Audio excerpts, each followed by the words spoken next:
नमस्कार श्रोते हो, दीपक रेगे कथाकथन चॅनलवर तुम्हा सगळ्यांचं मनापासून स्वागत.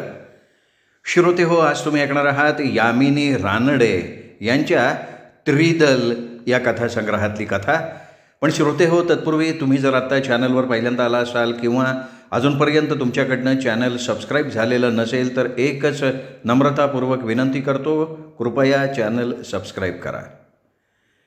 ऐकूया श्रोते हो, यामिनी रानडे लिखित त्रिदल या कथासंग्रहातली शीर्षक कथा. त्रिदल. कंपॅनियन पाहिजे.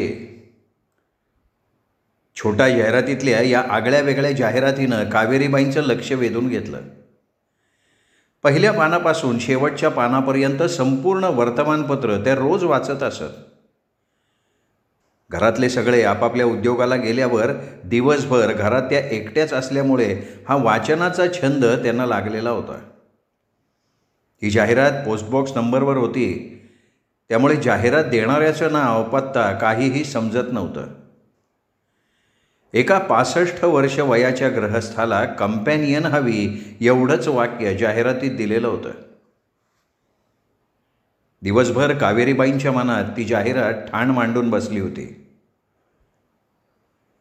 घरात कोणी नाही आहे म्हणून त्यांना सोबत हवी असेल का आजारी असल्यामुळे जवळ कोणीतरी हवं असं वाटत असेल?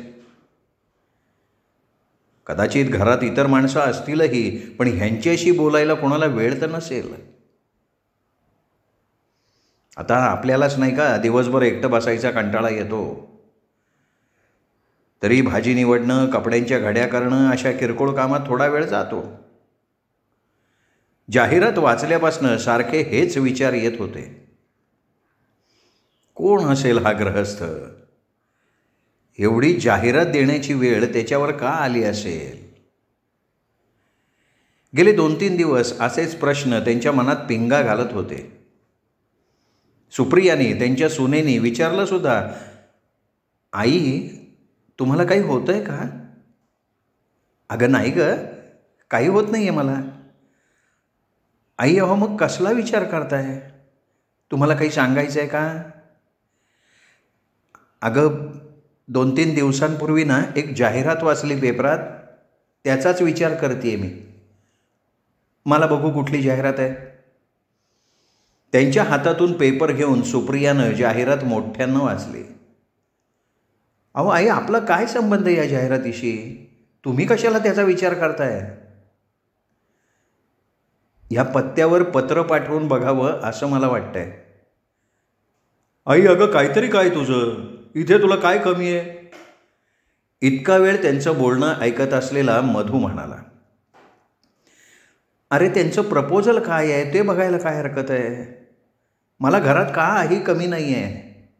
पण तुम्ही कामाला जाता, मुलं शाळेत जातात, त्यावेळी घरात मी एकटीच असते. संध्याकाळी मुलं ग्राउंडवर जातात, सुप्रियाचा गाण्याचा क्लास असतो, तू जातोस बॅडमिंटन खेळायला, मग पुन्हा मी एकटीच राहते ना. कुठे व्याख्यानाला, प्रवचनाला जावंसं वाटलं तर बरोबर कोणीच नसतं. मग अशा वेळी एकटेपणा फार जाणवतो रे. या वयातही समवयस्काची कंपनी हवीच असते. मी काय म्हणतेय हे सुप्रिया, तुला पटतंय का ग? आई, अहो इतके दिवस माझ्या हे लक्षात आलंच नव्हतं. मधू, आई एवढं म्हणताय तर पत्र टाकायला काय हरकत आहे? शेवटी मधूही पत्र पाठवायला तयार झाला. त्यांनीच ते लिहिलं. पत्राचं उत्तर 8 दिवसांनी आलं. त्यात त्यांचं नाव, पत्ता आणि फोन नंबर होता. फोनवरून भेटण्याचा वेळ आणि दिवस ठरवू असं कळवलेलं होतं. मधू ऑफिसमधनं आल्यावर त्यांनी त्याला पत्र दाखवलं. पत्र वाचून होताच त्यांनी त्या दोघींना विचारलं, मग आता पुढे काय करायचं आहे? अरे काय करायचं म्हणजे काय? फोन करायचा आणि भेटण्याचा दिवस आणि वेळ ठरवायची, सुप्रिया म्हणाली. अगं तुम्हा दोघींना काय झालंय काय? कोण कुठला माणूस अनोळखी, त्याला कशाला भेटायला जायचं आहे? अरे त्याला भेटल्याशिवाय त्यांनी जाहिरात का दिली आहे हे आपल्याला कसं समजेल? बरं बाई, मी करतो फोन. फोनवर दिवस ठरताच मधू, सुप्रिया आणि त्या ठरलेल्या वेळेत त्यांच्या घरी गेले. त्यांचा मोठा फ्लॅट होता. खालची जागा असल्यामुळे बरीच झाडं लावलेली होती. ती सुद्धा अगदी शिस्तीत उभी असल्यासारखी दिसत होती. मधू दारातून आत जाताच त्याच्याशी हस्तांदोलन करत कर्नल साहेबांनी स्वतःची ओळख करून दिली. मी कर्नल अशोक प्रधान. प्रधानांचं व्यक्तिमत्व एकदम भारदस्त होतं. भरपूर उंची, उत्तम तब्येत, पांढरे केस आणि झुपकेदार पांढऱ्या मिशा शोभून दिसत होत्या त्यांना. या ना, या या या, बसा बसा. प्रधानांनी हसतमुखानं स्वागत केलं. मी मधू पुराणिक, ही माझी पत्नी सुप्रिया. आम्ही दोघेही बँकेत नोकरी करतो. ही माझी आई कावेरी पुराणिक. आईच्या सांगण्यावरनं मी पत्र पाठवलं होतं. आवश्यक तेवढी प्राथमिक माहिती मधूनी सांगितली आणि आता कर्नल साहेब बोलतील या अपेक्षेनं त्यांच्याकडे बघितलं. मी मिलिटरीत होतो. 7-8 वर्षांपूर्वी रिटायर्ड झालो. मला एक मुलगी आहे, स्मिता. ती अमेरिकेत असते. मी 1-2 वेळा तिच्याकडे जाऊन आलो, पण आपला देश सोडून कायमच तिकडे राहायला जायची माझी इच्छा नाही आहे. इथे एकट्याला राहायचा कंटाळा येतो, पण गप्पा मारायला कोणीतरी हवं असतं. एकट्याला जेवायला नको वाटतं. तसे माझ्याकडे सगळ्या कामाला नोकर आहेत, पण कोणाची तरी कंपनी हवी म्हणून मी ही जाहिरात दिलेली आहे. अहो, वय वर्ष 20 70पर्यंत अनेक पत्रं आली. त्यातल्या मला योग्य वाटलेल्या 6 पत्रांना मी उत्तरं पाठवली आहेत. पहिली भेट मात्र आपल्याशी होती आहे. आता माझा एक प्रश्न कावेरी ताईंना आहे. मला सांगा, मुलगा, सून, नातवंड असा परिवार असताना त्यांना इथे यायची आवश्यकता का वाटली? कावेरीबाई पहिल्यांदा अडखळल्या, पण नंतर त्यांनी धीटपणे आपली बाजू मांडली. दोघांच्याही बोलण्यात प्रांजळपणा असल्यानं एकमेकांना दुसऱ्याचं म्हणणं पटत होतं. चहापाणी झाल्यावर त्यांनी एकमेकांचा निरोप घेतला.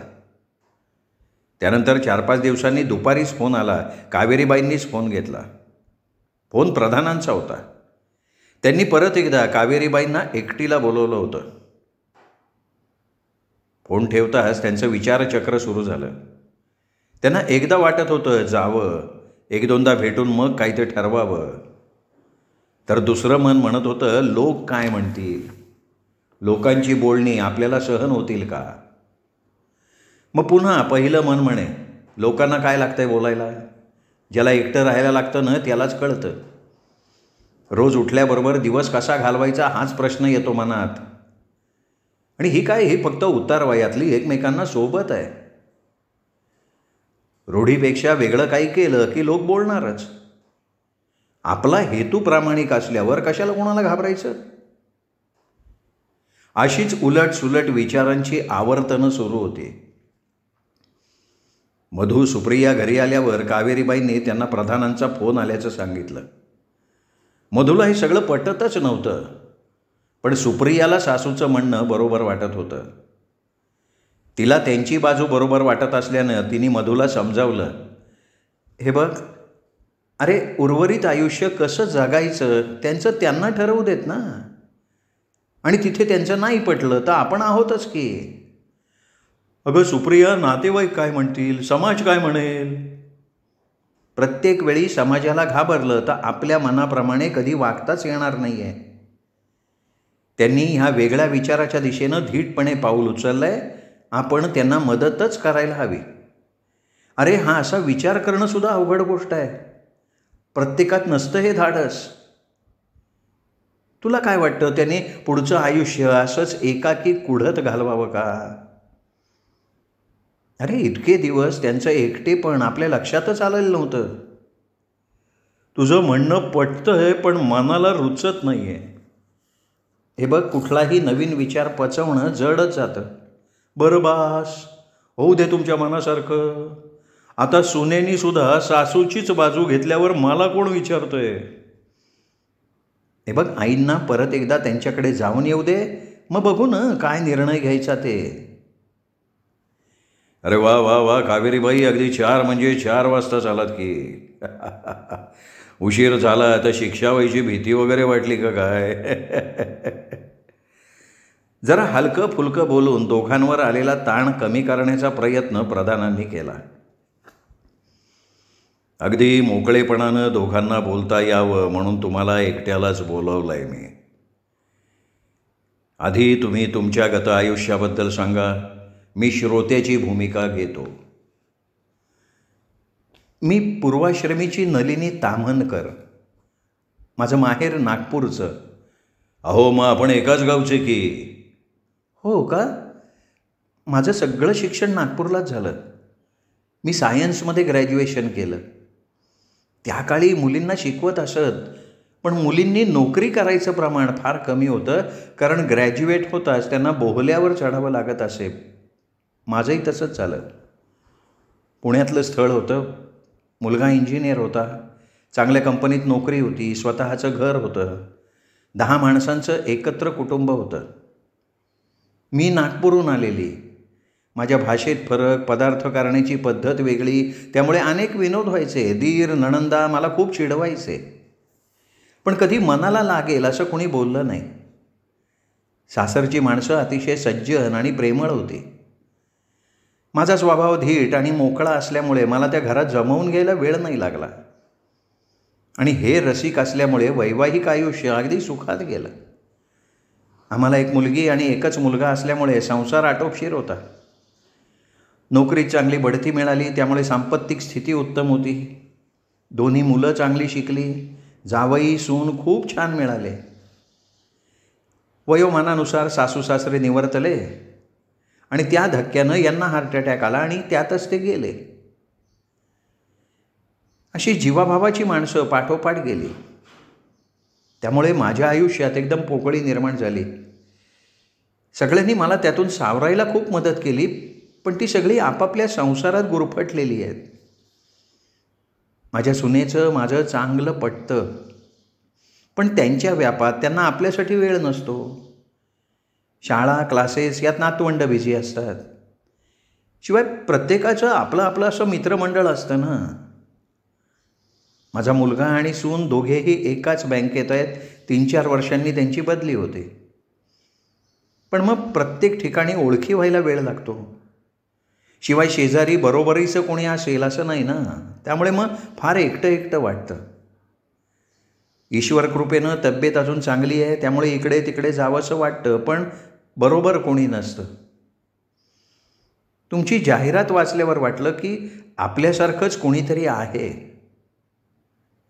अशी जाहिरात पहिल्यांदाच वाचली, त्यामुळे कारण जाणून घ्यायची उत्सुकता होती, म्हणून मग मी इकडे यायचं धैर्य केलं.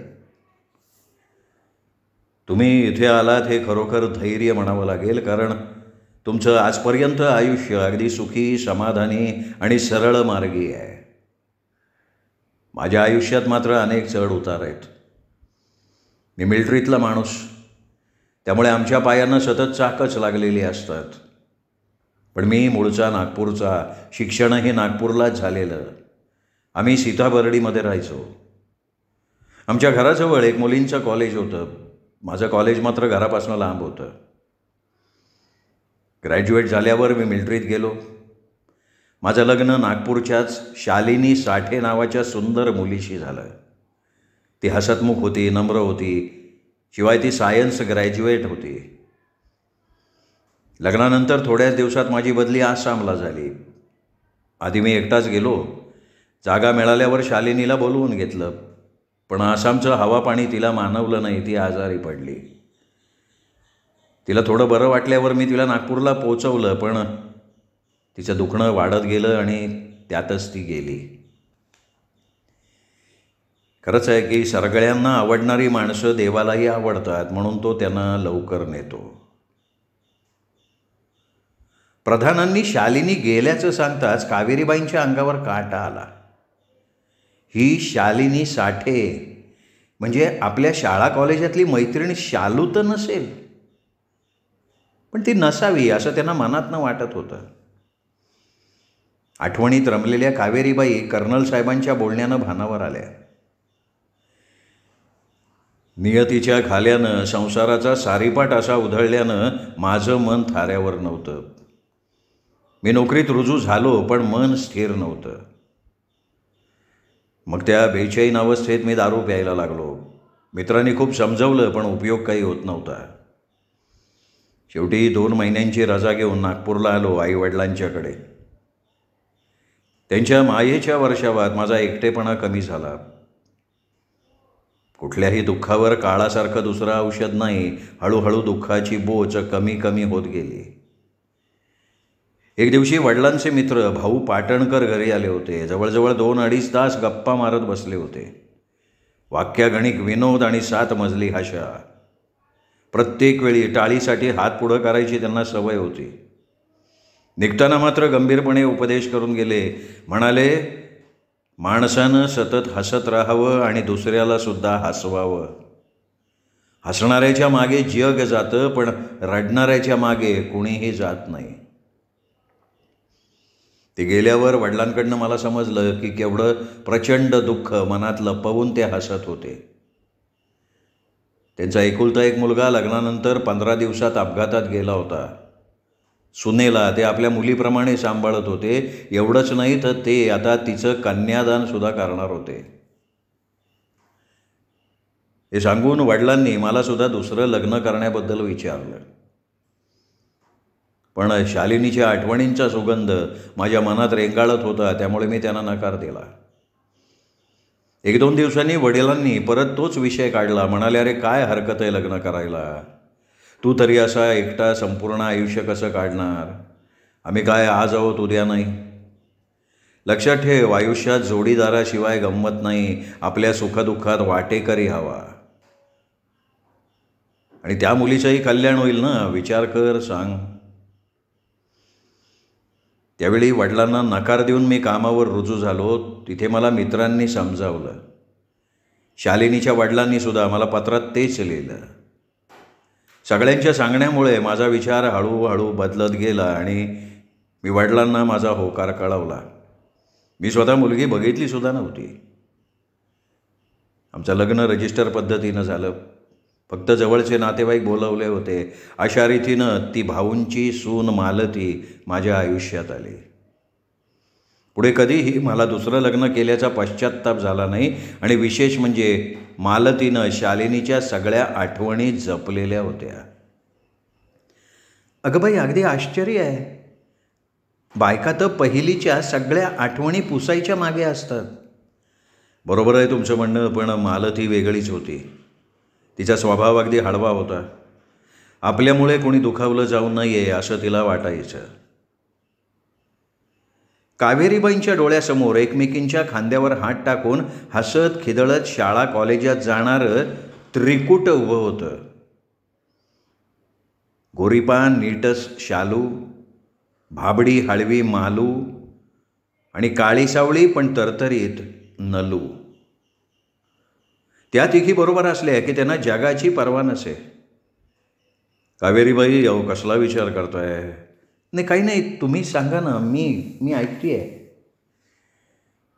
लग्नानंतर 2 वर्षांनी आम्हाला कन्यारत्न झालं. तिचं नाव स्मिता. तिच्या रूपानं स्मित कायमचं आमच्या घरी वास्तव्याला आलं.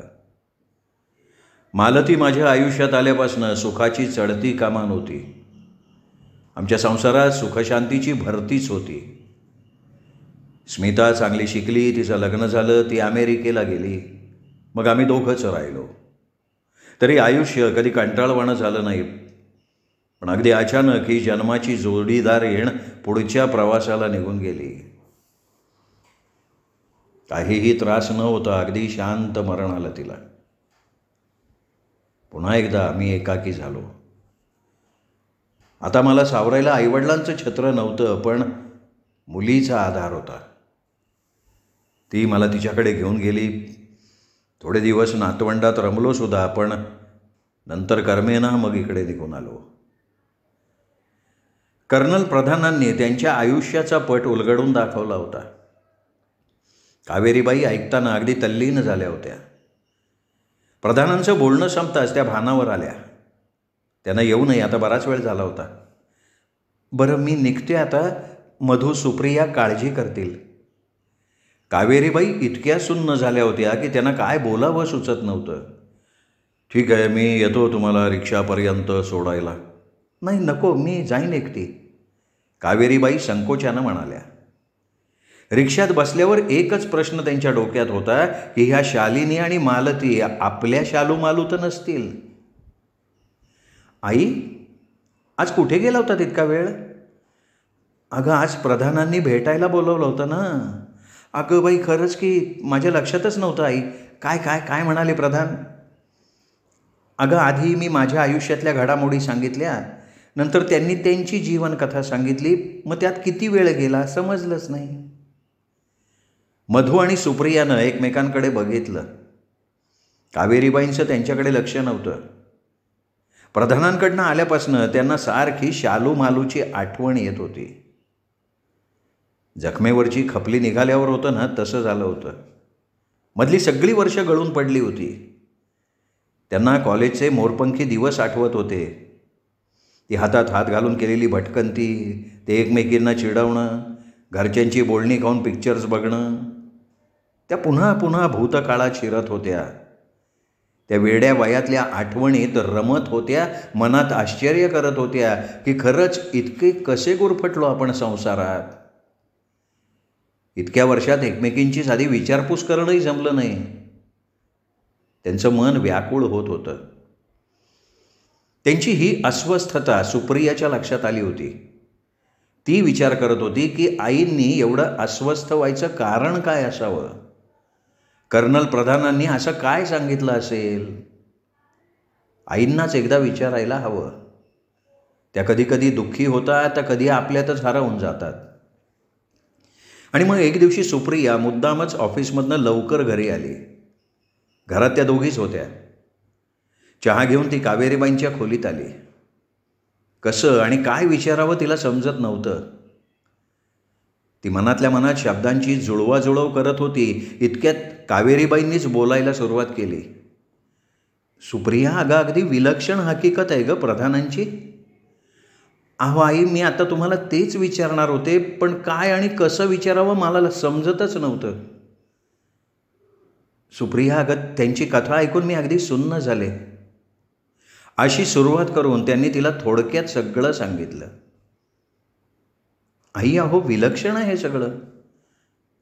अगं पण सुप्रिया, तिथून आल्यापासनं ना शालू मालूच्या आठवणीने मन फार अस्वस्थ झालं आहे. अहो आई, त्या तुमच्या जीवलग मैत्रिणी होत्या, मग तरी त्यांच्याबद्दल तुम्हाला काहीच कसं समजलं नाही?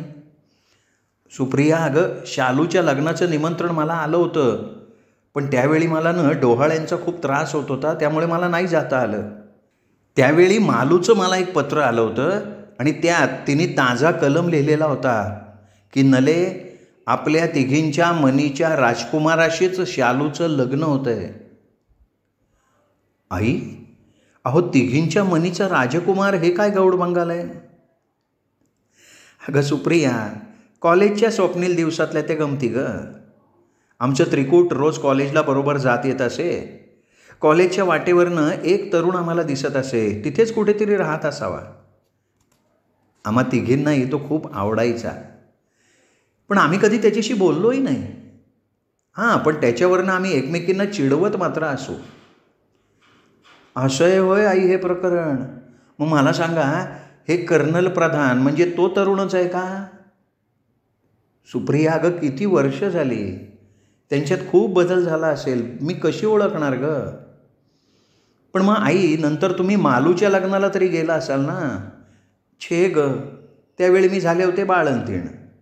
खरं म्हणजे पहिलं बाळंतपण माहेरी होतं, पण तेव्हा माझी आई गेली, घरी कोणी करणारं नव्हतं, म्हणून मग मी सासरीच राहिले होते. आणि नंतर लगेच बाबाही गेले. दोन्ही भाऊ नागपूरला राहत नव्हते, त्यामुळे त्यांनी ते घर विकून टाकलं. मग परत तिकडे जायची वेळच नाही ना आली.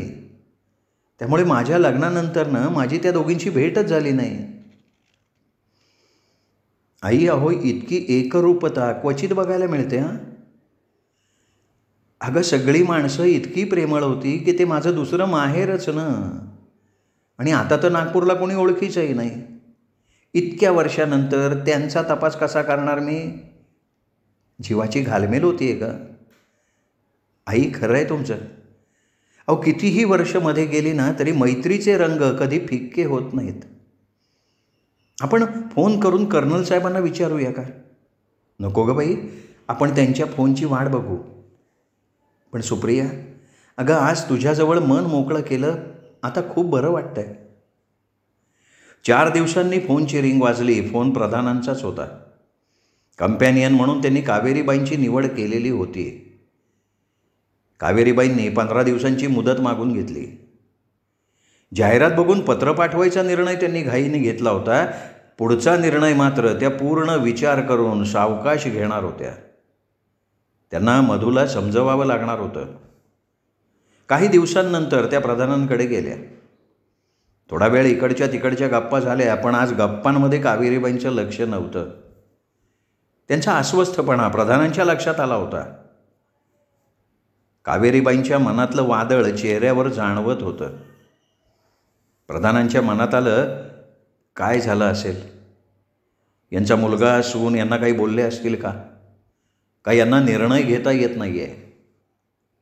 पण तसं असतं तर आज त्या आल्याच नसत्या. काय असावं बरं? त्यांना अवघड वाटत असेल तर आपण विचारूयात ना त्यांना. तुम्हाला मला काही विचारायचं आहे का?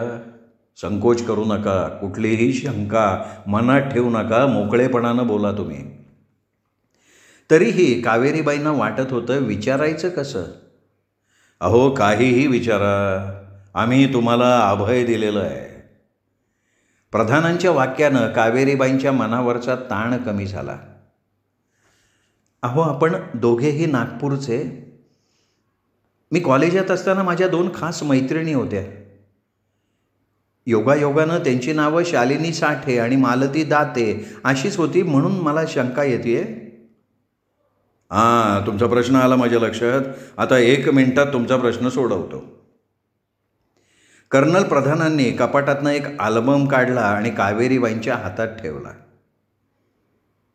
कावेरीबाईंनी अल्बम उघडला. पहिल्याच पानावर वधूवेशातला शालूचा फोटो. कर्नल प्रधानांशेजारी उभी होती ती. कावेरी बराच वेळ बघत राहिल्या होत्या. त्यांचे डोळे भरून आले. त्यांच्या डोळ्यातल्या अश्रूंनी प्रधानांना सगळं काही समजलं होतं. कावेरीबाई भान हरपून पुढची पानं उलटायला लागल्या. मधल्या एका पानावर हळवी मालू फोटोतनं त्यांच्याकडे बघत होती. डोळ्यातल्या अश्रूत तो फोटो धूसर होत गेला. विमनस्कपणे त्या पुढची पानं उलटत राहिल्या. अल्बममधलं शेवटचं पान अजून रिकामं होतं. श्रोते हो, तुम्ही ऐकत होतात यामिनी रानडे यांची कथा त्रिदल. कथा कशी वाटली हे कमेंट करून कळवा. कथा आवडली असेल तर व्हिडिओ लाईक करा आणि आपल्या कथाप्रेमी मित्रपरिवारात, नातेवाईकात ही कथा शेअर करायला विसरू नका. भेटूयात पुन्हा अशा उत्तम कथेसह दीपक रेगे कथाकथन चॅनलवर. तोपर्यंत नमस्कार श्रोते हो.